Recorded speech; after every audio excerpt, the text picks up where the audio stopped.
Hi guys! Magandang hapon! Welcome back po dito sa Gandara Sarya Channel for Showbiz Update. Andito na naman nga po akong muli nagbabalik. Ang nagmamaganda ninyo kachismosang Kim Pao, wala na nga pong iba. Ang lokaret na si Gandara SRU upang magatid po sa inyo ng latest update and fresh happenings patungkol kina Kim Chiu and Paolo Avellino. And para nga po sa hapong ito, syempre, ang kaganapan po sa Edmonton Expo Center ang atin pong pag-uusapan. Ang third show nga po nila Kim and Paolo sa kanilang Love Kim Pao World Tour sapagkat napakarami nga po nating dapat pag-usapan dyan sapagkat napakarami nga pong naging ganap at ayuda sa show na to nila Kim and Paolo. Pero syempre bago po ang lahat ng yan, sa mga hindi pa nakaka-subscribe sa ating channel, maaari lamang napindutin po ninyo yung subscribe button natin at notification bell na nariyan po sa baba upang kayo po yung maging updated at ma-notify tuwing may bago tayong chika at balita hinggil sa Kim Pao. Basta mga balita na may kinalaman po kina Kim Chiu and Paolo Avellino, sagot na nga po natin yan. And nais din po pala natin magpasalamat sa mga subscribers natin na araw-araw nakatutok sa atin pong daily updates. Thank you so much guys. At shout out po sa inyong lahat, lalo na yung mga nakikinig sa atin ngayong hapon po na ito. Anyway, simulan nga natin ang ating chikahan dito nga po sa unang nakakakilig na paayuda nila Kim and Paolo, ang kanilang nga pong kiss. Huy, kanilang kiss. Charot, ang pag-kiss ni Paolo kay Kim. Huy, grabehan naman ngayon. Success ni Paolo Avellino mga kakimpaw at naka-score kay Chinita Princess. Huy. Anyway, dumako naman po tayo dito sa pinaka-inaabangan ng lahat ng Kimpaulandia, ang malaman po kung gaano karaming tao ang dumalo at pumunta sa show na to ng Kimpao. At makikita nyo nga po rito, sobrang dami mga ka-KP at siglang-sigla talaga sila. Ang sisigla, ang sasaya, makikita nyo dito na talagang nakatutok po sila kina Kim and Paolo. At gusto po lahat na makipag-handshake, makipagkamay kay Paolo Avellino and makakuha po ng magandang shot. Grabe, napakaswerte po nila mga kakimpaw, lalo na itong mga nasa unahan. Mga kakipi, tingnan nyo, kahit anong edad po. Ayan, may bata, may seniors, may titos and titas tayong makikita dyan, mga kakipi. Dami kasing nagmamahal kina Kim and Paolo. Grabe, another successful show na naman para po sa Kim Pao. O diba, buhay na buhay po ang kanilang mga dugo. And nakakatuwa dito kina Kim and Paolo, as much as kaya din po nila. Gusto po nilang makalapit sa mga fans at mabigyan ng chance na makahawak po sa kanila. Kasi yun naman pong ipinunta ng mga fans dyan na magkaroon ng pagkakataon na mahawakan, makita po ng personal si Kim and Paolo, makapagpa-picture po sa kanila. So grabe tingnan nyo yung tao, mga kakimpaw, sobrang dami. And hindi naman nakapagtataka kasi ang laki din po talaga ng venue na to mga kakimpaw. Ayan. Estimated nga po nasa 5,000 people ang pumunta at dumalo dito sa Kimpaw's World Tour nila Kim and Paolo mga kakimpaw sa Edmonton Expo Center. Malaki po talaga siya. Malaki, halos na puno, punong-puno nga, parang wala naman po ako nakikitang bakante mga kakimpaw. Siguro ang dami pong humabol na bumili ng tickets. Pero ayan, sa mga nagtatanong gaano nga ba yung kalaki at gaano kalaki yung capacity nito. Ang seating capacities po nito ay up to 6,700 for concerts and 4,628 for specials events mga kakimpaw. O sakto-sakto mga ka-KP, estimated mga 5K po katao ang pumunta doon. 'Di ba? Ang dumagsa sa show nila Kim and Paolo. So another successful show na naman para po sa Kimpao. Kaya naman nais natin silang i-congratulate sila Kim and Paolo. Isa na naman pong achievements sa buhay nila na babalik-balikan po nila, 'di ba? Pagdaan po ng mga araw, ng mga panahon, isa to sa mga hindi nila malilimutan talaga kasi ramdam nila na marami nagmamahal talaga sa kanila sa kahit saan man pong bansa sila magpunta, 'di ba? Anyway, sabi nga po dito mga kakimpaw, asa na yung mga nagsasabi ng flop, ha ha ha. Grabe ang Kimpaw, kahit third show na, ang dami pa ding tao. Mas dumami pa nga kahit Zoom pa ng mga basher.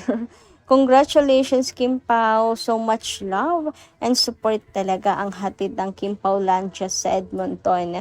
So much sa energy. Tulad nga ng sinabi ko mga kakimpaw, padabas ng padabas ang shows nila Kim and Paolo. At saka ganun din ang mga tao from Redwood City na the best to Anaheim, super the best. At ito naman mga kakimpaw, super duper the best. So paano pa po kaya yung sa Toronto naman? The best sa lahat ng the best, super duper duper, major, the best mga kakimpaw.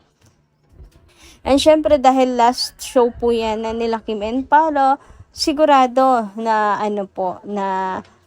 maraming paghahanda na ginagawa sina Kim and Paolo. Marami pong nakalatag na gagawin po nila para makapagpasaya ng mga Kimpaw fans.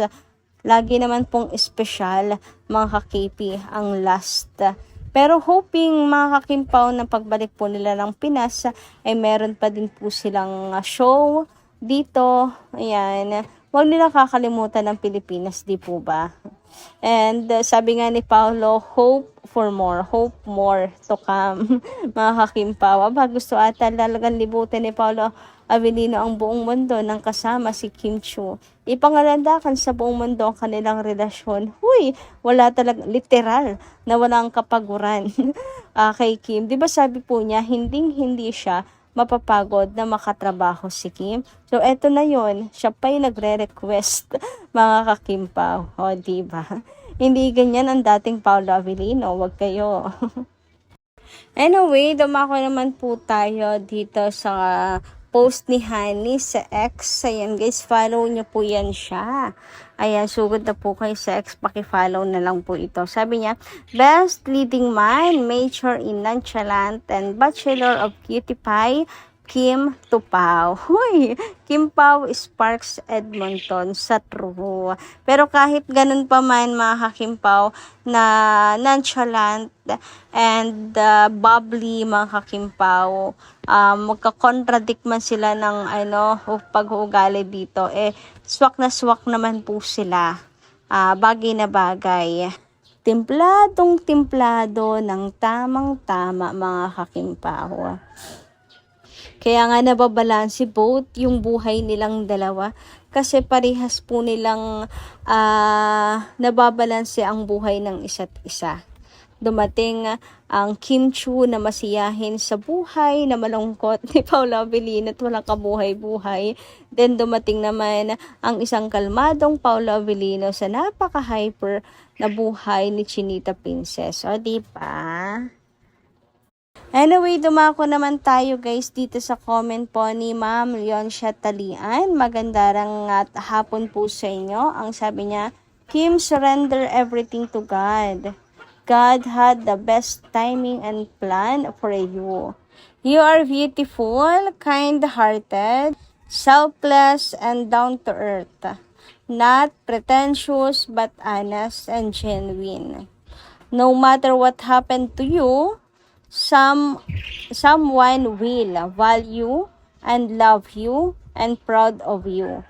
Someone without any ifs and buts, for better and for worse times. That someone is very lucky to have you. Who knows, you will become first lady of someone in the future. Love you, Kim. And sino naman po kaya Ma'am Leoncia Talian yung someone na napipicture po ninyo sa inyo pong utak at isipan? Kasi ako isang tao lang po yung nakikita ko, kundi po si Paolo Avellino. Pero syempre, kasabay pa rin po nun ang dalangin na sana nga si Paolo Avellino na po yun. Pero totoo, napakaswerte nung lalaki or yung someone na yun to have you, Kim. Nasa iyo na lahat ng mga gandang katangian.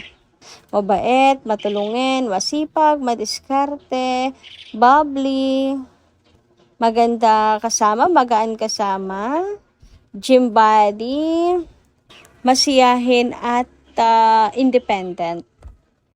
At higit sa lahat, business-minded, hindi nawawala ng pag-asa, masinop sa pera. 'Di ba? Lahat na nakay-Kim na, ano pa bang hahanapin nyo? Ang ganda pa, 'di ba? Syempre, ang face card, nandyan din, meron din siya niyan. Anyway, sabi naman po ni Miss Norma Daya Gandara, good PM, maybe mataas din yung talent fee nila, kaya happy to hear from you. Siguro si Carmel ay malaki din ang talent fee nila. Paldong-paldo na naman ang management dito. God bless KP. Grabe nga, paldong-paldo kasi napakalakas talaga ng Kim Pao. Halimaw guys sa mga shows, sa mga events. Grabe. Kung sa bagay, napapatunayan naman natin yan. Tuwing may mga event na pinupuntahan sila Kim and Paolo, dagsa talaga ang kanilang mga fans, di ba? Kaya naman dito sa shows, sa show nila Kim and Paolo sa dito sa apat na show nila, Redwood City, Anaheim, Canada, and Toronto, ang laki po ng kinita nila, milyones yan mga kakimpaw. Ang dami pang humabol sa bili ng ticket. At hindi lamang po sila basta naglaro lang sa stage tulad ng sinasabi ng mga bashers na pinapangunahan ang show nila Kim and Paolo na panigurado maglalaro lang ang Kim Pao. Kasi fluff ang show, pero napatunayan po natin na hindi. 'Di ba? Dagsa kaya ang mga tao. Kasi mahal na mahal po ng lahat sila Kim and Paolo. Kahit saan man po sulok sila ng mundo, mapunta mga kakimpao. Samantala, sabi naman ni Ma'am Feli Rigondoin Gandara, sa pag-intindi ko, yung si Mama Chet, yung matangkad, at ang kasama matandang babae, mother ni Pao. Sige lang, malapit na ang April 5, bakita namin ang KP. Basta support lang kami sa Kim Pao forever. So yun lang guys, maraming salamat po sa inyong pakikinigan. Kita-kits po tayo muli sa mga susunod natin chika. Maraming salamat at ingat po kayo palagi.